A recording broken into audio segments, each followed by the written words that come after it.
دنیا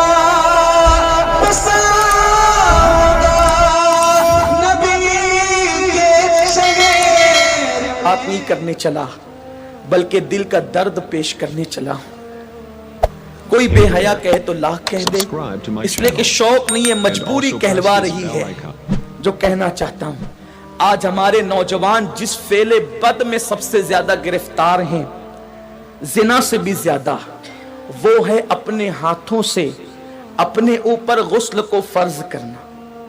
مجھے اس سے آسان اور اس سے باحیا الفاظ اس گناہ کے حوالے کی تشریح کے لیے نہیں مل پا رہے ہیں کہ لوگ اپنے ہاتھوں سے، نوجوان حمام کے اندر بیٹھ کر، بیت الخلاء میں بیٹھ کر، تنہائی میں بیٹھ کر اپنے ہاتھوں سے اپنی عصمت سے کھیلتے ہیں اور وہ اپنے ہاتھوں سے اپنے اوپر غسل کو فرض کرتے ہیں.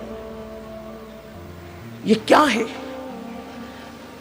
اللہ کے رسول صلی اللہ علیہ وآلہ وسلم فرماتے ہیں کہ جو اپنے ہاتھوں سے اپنی شرمگاہوں سے کھیل کر اپنے اوپر غسل لازم کریں، آقا فرماتے ہیں اللہ کی، سارے فرشتوں کی اور مجھ محمد کی اس پہ لعنت ہو. حضور جس پہ لعنت کریں. جو بے باک لڑکے ہیں، بے باک چھوکرے ہیں، وہ تو زنا کے اڈوں تک جاتے ہیں، لیکن نام میں ہاتھ جو شریف کہلاتے ہیں وہ ڈرتے ہیں کہ زنا سے پکڑ نہ لیے جائیں، عزت نہ چلی جائے، تو وہ اکیلوں میں، بستروں پر، مکانوں میں، دکانوں میں، تنہائیوں میں اپنے ہاتھوں سے اپنے سرمایے کو برباد کرتے ہیں. میں اپنا دل کا درد اپنے ان بھائیوں تک پہنچانا چاہتا ہوں، اور آپ کے توسط سے دنیا بھر میں میرے جو نوجوان اس فعل بد میں گرفتار ہے جس پر رسول پاک نے لعنت کی، اللہ نے لعنت کی، حضور علیہ الصلوۃ والتسلیم کے غلاموں جو اپنے ہاتھوں سے اپنے اوپر غسل فرض کریں، قیامت کے دن ان کو زانیوں سے زیادہ سخت عذاب دیا جائے گا.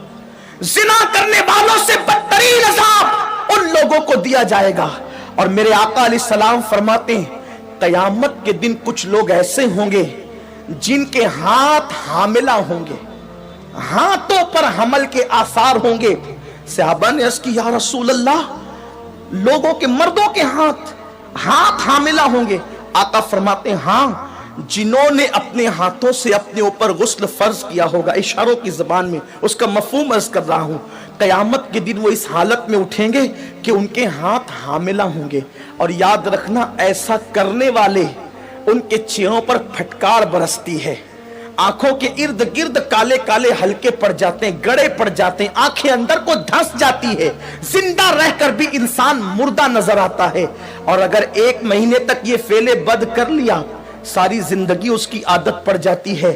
ایک وقت تو وہ آتا ہے کہ انسان شادی کے قابل نہیں رہ جاتا. جب ماں باپ شادی کا پلان پیش کرتے ہیں، ادھر منہ چھپا رہا ہے، ادھر منہ چھپا رہا ہے، گویا کہ اپنی زندگی کو تباہ کر چکا ہے، برباد کر چکا ہے.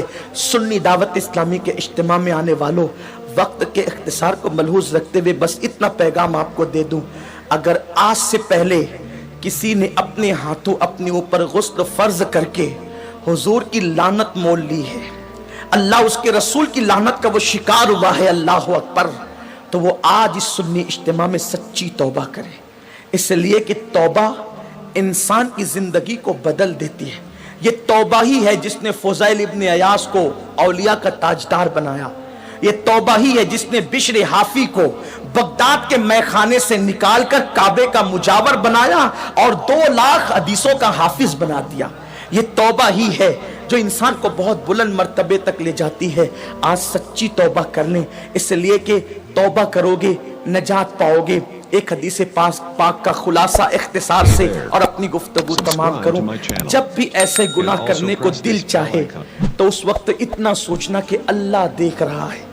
اگر یہ سوچ کر کے گناہ چھوڑ دیا تو زندگی کامیاب ہے. میرے آقا علیہ السلام نے اس حدیث کو، عبداللہ ابن عمر کہتے ہیں میرا بچپنا تھا، کم و بیش 7 مرتبہ میں نے حضور سے یہ حدیث سنی ہے. آقا فرماتے ہیں کفل نام کا بنی اسرائیل میں ایک شخص تھا، ایک جوان تھا، گناہ کرنا اس کی عادت تھی. ایک مرتبہ ایک لڑکی کو پیسوں کی ضرورت تھی، محلے میں کسی نے نہیں دیا، سینکڑوں کی ضرورت تھی، اس نے ہزاروں دے دیے.